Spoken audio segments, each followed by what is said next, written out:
ನಮಸ್ಕಾರ ಸ್ನೇಹಿತರೆ, ಪರ್ವ ಟಿವಿಗೆ ಸ್ವಾಗತ. ನಾನು ನಿಮ್ಮ ಮಾದರಹಳ್ಳಿ ರಾಜು. ಸ್ನೇಹಿತರೆ, ಈ ಚಿತ್ರದಲ್ಲಿ ಕಾಣ್ತಿರೋ ವ್ಯಕ್ತಿ ಮೊಹಮ್ಮದ್ ಹುಸೇನ್ ಅಂತ. ಪ್ರಕರಣವೊಂದರಲ್ಲಿ ಜೈಲು ಪಾಲಾಗಿದ್ದ. ಜೈಲಲ್ಲಿರಬೇಕಾದ ಈತನನ್ನು ಜೈಲಧಿಕಾರಿಗಳಿಗೆ ಅದೇನು ಪ್ರೀತಿ ಬಂತೋ ಗೊತ್ತಿಲ್ಲ, ಆಸ್ಪತ್ರೆಗೆ ಕಳಿಸ್ಕೊಟ್ರು. ಆಸ್ಪತ್ರೆಗೆ ಬಂದಂಥ ಈತನಿಗೆ ಅಲ್ಲೂ ಕೂಡ ಯಾರೂ ಮೋಸ ಮಾಡಲಿಲ್ಲ. ಆಸ್ಪತ್ರೆಯ ವೈದ್ಯಕೀಯ ಅಧೀಕ್ಷಕ ಒಂದು ಸ್ಪೆಷಲ್ ವಾರ್ಡ್ ವ್ಯವಸ್ಥೆ ಮಾಡಿ ಲವರ್ ಜೊತೆ ಆರಾಮಾಗಿ ರೊಮ್ಯಾನ್ಸ್ ಮಾಡ್ಕೊಂಡಿರಪ್ಪ ಅಂತ ಬಿಟ್ಕೊಟ್ರು. ಈ ಸಿನಿಮಾ ಬಿಡುಗಡೆಯಾಗಿದ್ದು ಸೋಮವಾರ ಕಾನೂನು ಸೇವೆಗಳ ಪ್ರಾಧಿಕಾರದ ಸದಸ್ಯ ಕಾರ್ಯದರ್ಶಿ ಶಶಿಧರ ಶೆಟ್ಟಿ ಜೊತೆಗೆ ತಂಡ ಈ ಅದ್ದೂರಿ ಸಿನಿಮಾ ತೆರೆ ಕಂಡಿತು. ಈ ವಿಭಿನ್ನ ಚಿತ್ರ ಬಿಡುಗಡೆ ಆಗ್ತಿದ್ದಂತೆ ಚಿತ್ರದ ನಿರ್ದೇಶಕರು ಆದಂತಹ ಜೈಲು ಅಧೀಕ್ಷಕರು ಹಾಗೂ ಚಿತ್ರದ ಪೋಷಕರು ಆದಂತಹ ಮಿಮ್ಸ್ ವೈದ್ಯಕೀಯ ಅಧೀಕ್ಷಕರು ಕೂಡ ಅಚ್ಚರಿಗೊಳಗಾಗಿದ್ದಾರೆ. ಅಷ್ಟೇ, ಅವ್ರಿಗೇನು ಭಯ ಭೀತಿ ಏನೂ ಇಲ್ಲ. ಯಾಕಂದರೆ ಅವ್ರಿಗೆ ಗೊತ್ತು, ಇದರಿಂದ ನಮ್ಗೆ ಯಾವುದೇ ರೀತಿ ತೊಂದರೆ ಆಗಲ್ಲ ಅಂತ. ಈ ಮೊಹಮ್ಮದ್ ಹುಸೇನ್ ಯಾವುದೋ ಸಣ್ಣ ಪುಟ್ಟ ಕೇಸ್ನಲ್ಲಿ ಜೈಲು ಸೇರಿದ್ದವನಲ್ಲ.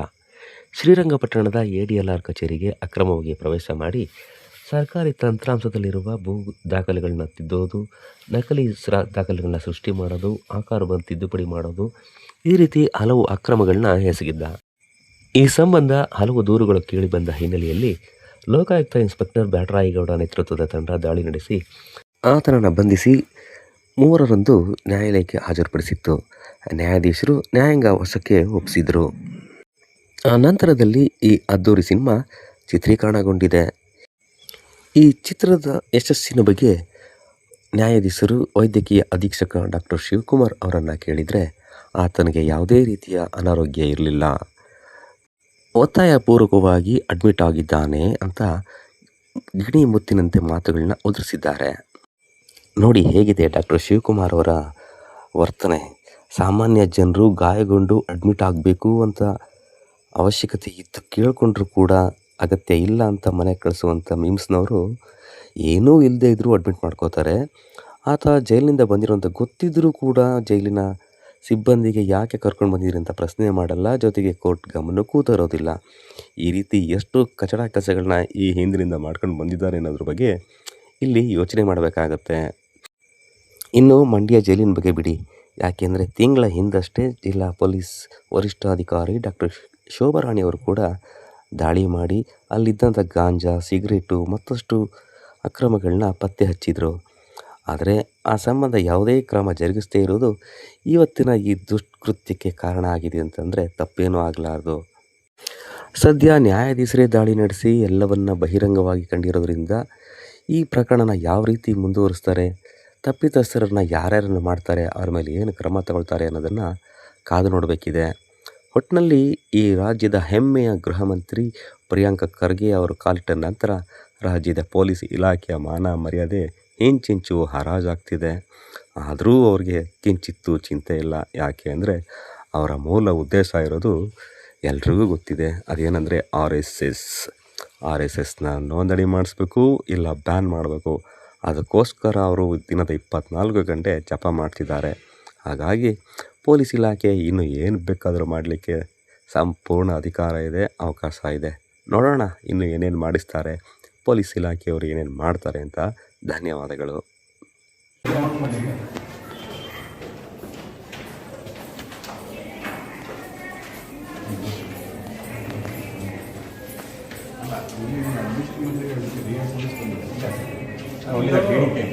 Hold the pending case without information of the judge. You can't do anything. Without custody of the court. Don't admit unless emergency. ಜೀವ ಹೋಗುತ್ತೆ ಆ ಸಂದರ್ಭದಲ್ಲಿ ಮಾಡ್ತಾರೆ. Sometimes madam from the jail is send the patient, sir.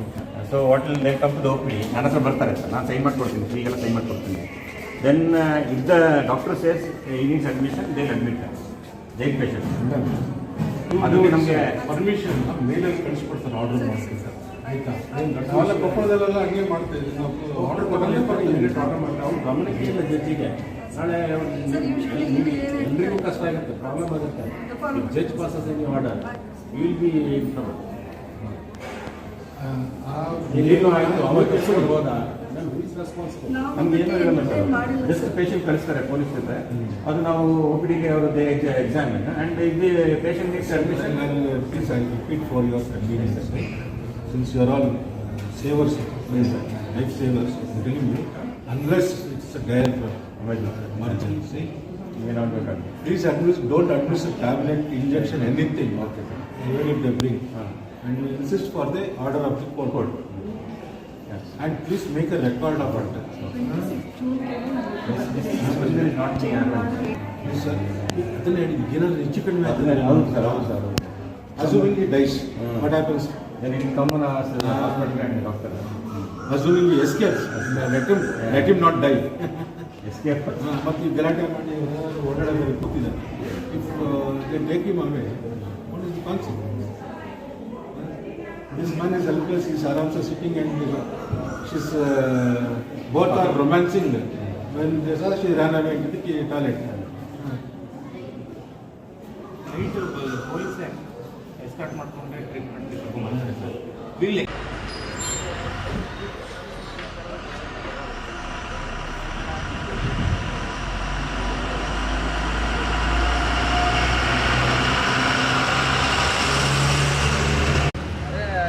ASPಗಳೆಲ್ಲ ಹೋಗೋಣ. ಹಾಂ ASPಗಳೆಲ್ಲ mobile ಇಲ್ಲ ಸರಿಯಾಗಿಲ್ಲ mobile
ಹಂಗೆ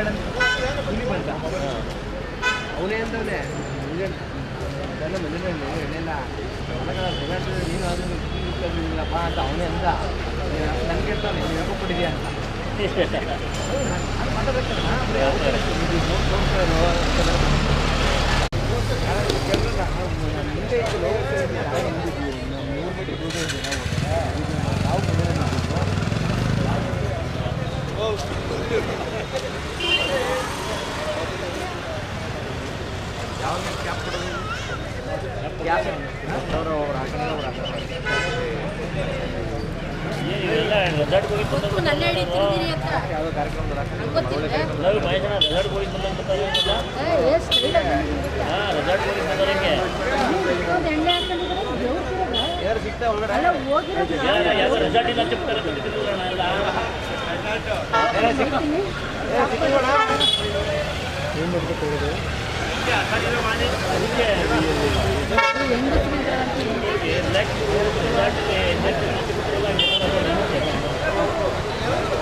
ಮುಂದೆ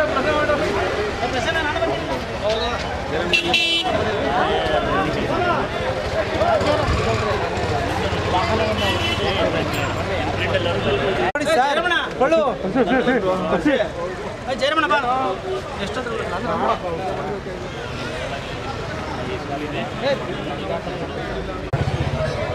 ಮಹೇಶ್ ಅಣ್ಣ ನೀಟಾಗಿ ಅಣ್ಣ ಆಯ್ತು ಅಣ್ಣ ಒಂದು ಇಬ್ಬರು ಅಣ್ಣ ಸೈಡ್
ಏನು ಸಿಗ್ತದೆ ಸರ್ ವೇಟ್ ಕೊಡ್ಬೇಕಂದ್ರೆ ಅದಕ್ಕೆ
ಸರ್